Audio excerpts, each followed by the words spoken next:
शेतकऱ्याचे नेते डॉक्टर बाबासाहेब आंबेडकर जाणून घेऊ कोण्या प्रकारे झाले.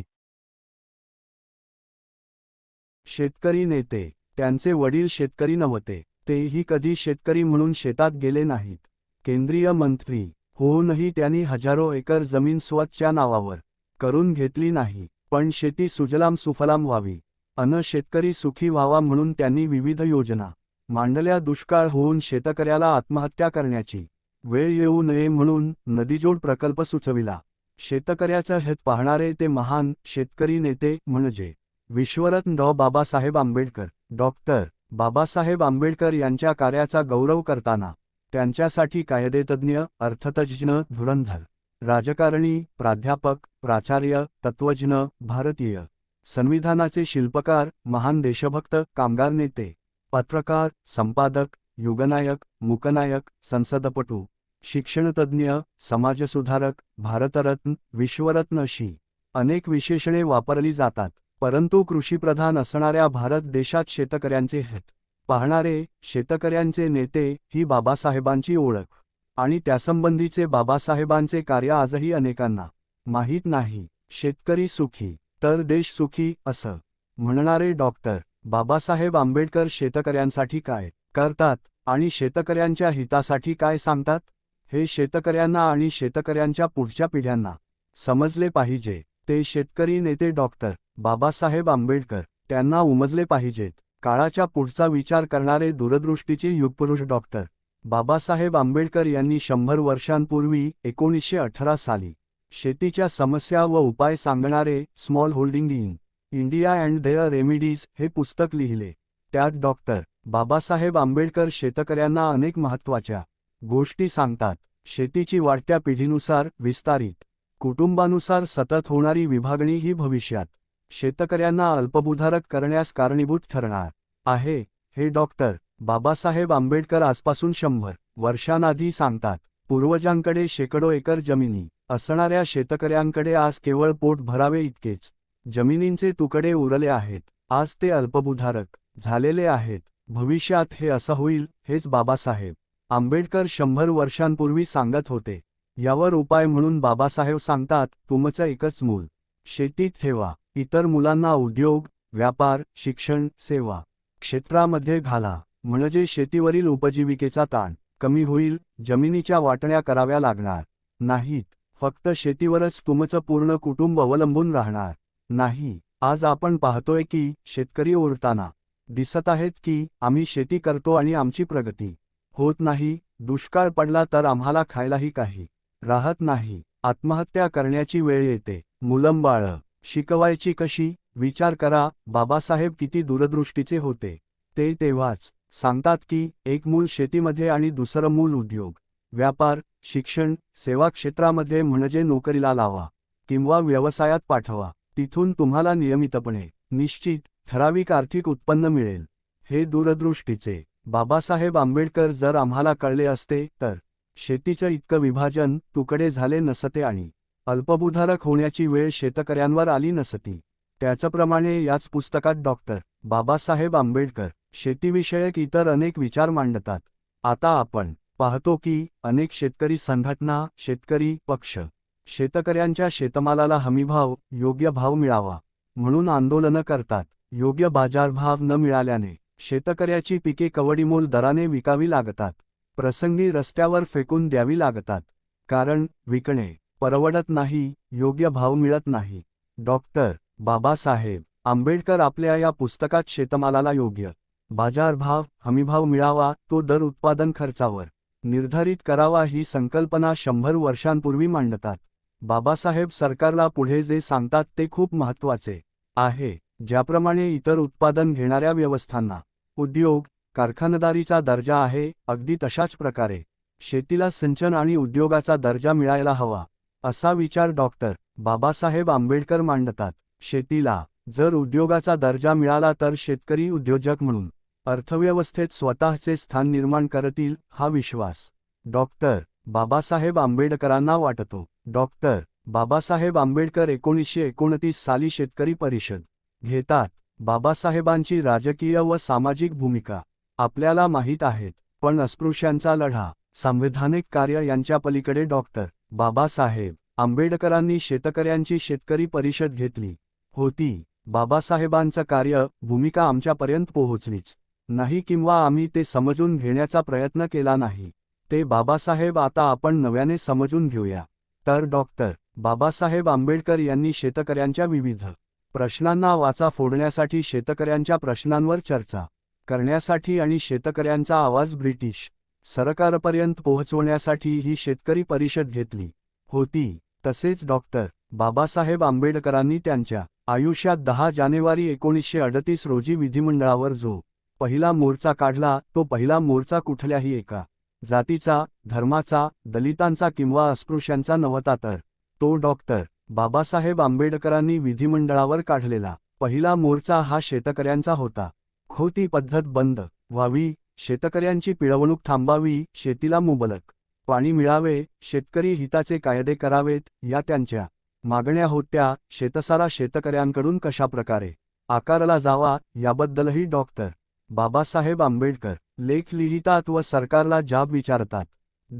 18 ऑगस्ट 1925 या दिवशी डॉक्टर बाबासाहेब आंबेडकरांनी शेतकऱ्यांच्या प्रश्नावर एक लेख लिहिला व त्या लेखांमध्ये डॉक्टर बाबासाहेब आंबेडकरांनी निव्वळ उत्पन्नाचा अंदाज यावर शेतसारा लावणे व शेतकऱ्यांकडून सरसकट अवास्तव शेतसारा वसूल करणे हे गैर अन्यायकारक व शेतकऱ्यांची पिळवणूक करणारे आहे, असे जळजळीत वास्तव मांडले. डॉक्टर बाबासाहेब आंबेडकर हे कोकण प्रांत शेतकरी संघाचे मार्गदर्शक होते. डॉक्टर बाबासाहेब आंबेडकर जेव्हा मुंबई विधिमंडळात गेले, तेव्हा विधिमंडळात गेल्यानंतर त्यांनी जे पहिलं भाषण केलं, ते पहिलं भाषण जाती धर्मांना न्याय द्या किंवा त्यांचे प्रश्न मांडणारे नव्हते, तर शेतकऱ्यांना न्याय मिळावा म्हणून शेतकऱ्यांच्या प्रश्नावर त्यांचं हे भाषण होतं. हे प्रत्येकाने लक्षात ठेवलं पाहिजे. कष्ट करणाऱ्या शेतकऱ्यांना किमान मजुरी देण्याचा कायदा करण्यात यावा, शेतकऱ्याला थकीत शेतसारा माफ करावा आणि शेतमालाला योग्य हमीभाव देण्यात यावा, अशा अनेक शेतकरी हिताच्या मागण्या डॉक्टर बाबासाहेब आंबेडकरांनी केल्या. पुढे डॉक्टर बाबासाहेब आंबेडकरांनी भारताचे पहिले पाटबंधारे आणि ऊर्जामंत्री म्हणून काम करताना जर प्रथम प्राधान्य कोणाला दिलं असेल तर ते शेतकऱ्यांच्या हिताला दिले. डॉक्टर बाबासाहेब आंबेडकरांनी 15 मे 1950 रोजी खोती निर्मूलन अधिनियम लागू केला. या अधिनियमाचा परिणाम असा झाला की 1,22,860 एकर जमीन या खोत इनामदार यांच्या तावडीतून मुक्त झाली आणि ती कष्ट करणाऱ्या शेतकऱ्यांना मिळाली. त्यामुळे शेतकरी हे प्रत्यक्ष शेतजमिनींचे मालक झाले आणि त्यांच्या कष्टाचं फळ त्यांना मिळू लागलं. डॉक्टर बाबासाहेब आंबेडकरांनी पाटबंधारे व ऊर्जा खाते त्यांच्याकडे असताना या देशासाठी आणि त्यात शेतीसाठी महत्त्वाची धोरणे राबवली. या देशातील प्रत्येक शेतकऱ्याचं हित कसं होईल, प्रत्येकाच्या घरात धनधान्य कसं जाईल, तो सधन कसा होईल, हा दृष्टिकोन ठेवून बाबासाहेबांनी जलधोरणाची उद्दिष्टे निश्चित केली. एवढेच नाही तर डॉक्टर बाबासाहेब आंबेडकर म्हणतात की शेती हा असा व्यवसाय आहे की त्यावर या देशातले सगळे उद्योगधंदे अवलंबून आहेत. त्यामुळे सर्व उद्योगधंदे नीट चालावे आणि देशाची प्रगती व्हावी, यासाठी त्यांना कच्चा माल देणारा जो मूळ व्यवसाय आहे, तो म्हणजे शेती हा उद्योग नीट चालला पाहिजे. म्हणून शेतीला सर्व सोयीसुविधा व इतर आवश्यक गोष्टी मिळाल्या पाहिजेत. त्यातील पाणी ही सर्वात महत्त्वाची गोष्ट आहे. हे पाणी शेतीला मुबलक मिळालं पाहिजे, हे धोरण डॉक्टर बाबासाहेब आंबेडकर मांडतात.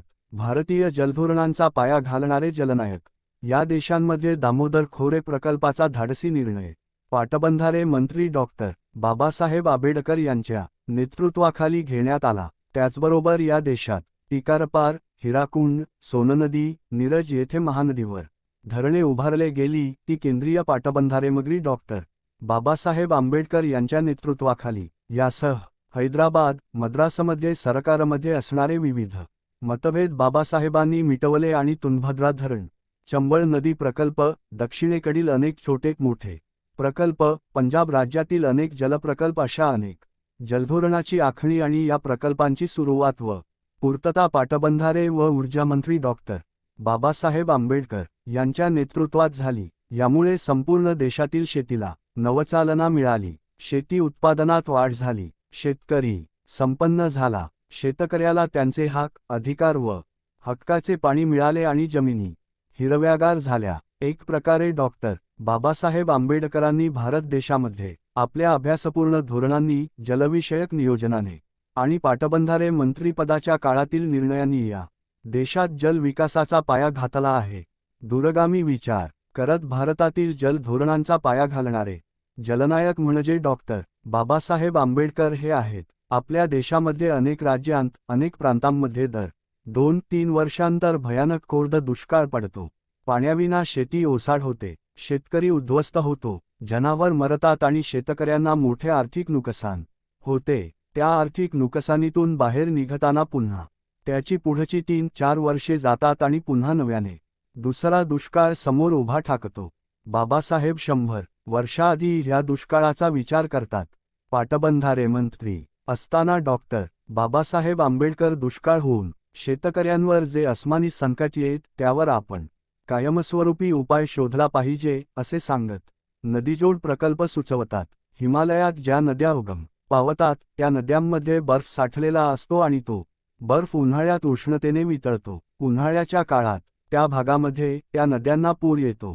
जर त्या नद्या नदीजोड प्रकल्पाद्वारे दुष्काळी भागातील नद्यांना जोडल्या तर उन्हाळ्यात त्या भागात नद्यांना जो पूर येतो त्याचं पाणी या दुष्काळी भागाकडे वळवता येईल व दुष्काळ नाहीसा करता येईल. त्यामुळे शेतीचं नुकसान होणार नाही, शेतकरी वाचेल, त्याचं कोणतेही आर्थिक नुकसान होणार नाही आणि त्याला आत्महत्या करण्याची वेळ येणार नाही, हे डॉक्टर बाबासाहेब आंबेडकर 100 वर्षांपूर्वी सांगतात. असे शेतकऱ्याचे हित पाहणारे शेतकऱ्यांचे नेते डॉक्टर बाबासाहेब आंबेडकर आपल्याला समजले पाहिजेत. या सर्व समस्या व उपाय सांगताना डॉक्टर बाबासाहेब आंबेडकर म्हणतात, शेतकरी सुखी तर देश सुखी. त्यामुळे या समस्या वेळीच ओळखून यावर तातडीने उपाय केले नाही तर देशातील शेती अन शेतकरी हा डेंजर झोनमध्ये येईल, हे भाकीत डॉक्टर बाबासाहेब आंबेडकर 100 वर्षांपूर्वी करतात. आज नेमकी शेतीची काय परिस्थिती आहे आणि शेतकऱ्याला आत्महत्या का कराव्या लागत आहेत, याचा जर विचार केला तर डॉक्टर बाबासाहेब आंबेडकरांनी या समस्या सांगून उपायही सांगितले होते ते किती महत्त्वाचे होते हे लक्षात येते. पुढील सरकारांनी जर ते अंमलात आणले असते तर शेतकऱ्यांवर आज ही वेळ आली नसती, हे आज शेतकऱ्याचे मुलांच्या लक्षात येईल. त्यामुळे प्रत्येक शेतकऱ्याच्या मुलाला जाती धर्माच्या पल्याड शेतकऱ्यांचे हित पाहणारे, शेतकऱ्यांचे पुरस्कर्ते, शेतकऱ्यांचे कैवारी, शेतकरी नेते डॉक्टर बाबासाहेब आंबेडकर समजले पाहिजेत. शेतकऱ्यांचे हित पाहताना शेतकऱ्यांची ही भूमिका मांडताना डॉक्टर बाबासाहेब आंबेडकर या देशातील सर्व शेतकऱ्यांचा विचार करतात, त्यांच्या परिवारांचा विचार करतात, त्यांच्या मुलाबाळांच्या भविष्याचा विचार करतात. हे आजच्या पिढीने लक्षात घेतलं पाहिजे. हे शेतकऱ्यांचे कैवारी, शेतकऱ्यांचे नेते डॉक्टर बाबासाहेब आंबेडकर आजच्या नव्या पिढीला समजले पाहिजेत. आजच्या शेतकऱ्यांना आणि शेतकऱ्यांच्या पोरांना वाटतं की डॉक्टर बाबासाहेब आंबेडकर म्हणजे या देशांमध्ये फक्त अस्पृश्यांचा विचार करणारे, अस्पृश्यांसाठी लढाई लढणारे, अस्पृश्यांना हक्क, अधिकार मिळवून देणारे अस्पृश्यांचे नेते होते. तर बांधवांनो, डॉक्टर बाबासाहेब आंबेडकर हे अस्पृश्यांच्याही आधी या देशातील सर्व शेतकऱ्यांचा विचार करणारे, सर्व शेतकऱ्यांच्या हितासाठी विधिमंडळात आवाज उठवणारे, विधिमंडळावर मोर्चा काढणारे आणि केंद्रीय मंत्री असताना शेतकरी हिताचे निर्णय घेणारे शेतकऱ्यांचे नेते होते, हे प्रत्येकाने समजून घेतलं पाहिजे. हे शेतकरी नेते डॉक्टर बाबासाहेब आंबेडकर जर आजच्या शेतकऱ्यांनी आणि शेतकऱ्यांच्या मुलांनी समजून घेतले तर आजच्या सरकारकडून शेतकरी हिताचे कोणते कायदे करायचे, ते कशा प्रकारे संमत करून घ्यायचे, शेतकरी हिताच्या कोणत्या योजना राबवल्या गेल्या पाहिजेत, त्यासाठी आवाज कसा उठवायचा,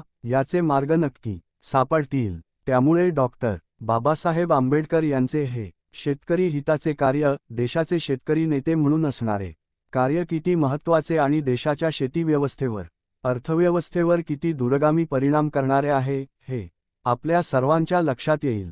तर मित्रांनो, व्हिडिओ आवडला असेल तर नक्की लाईक, शेअर, सबस्क्राईब करा.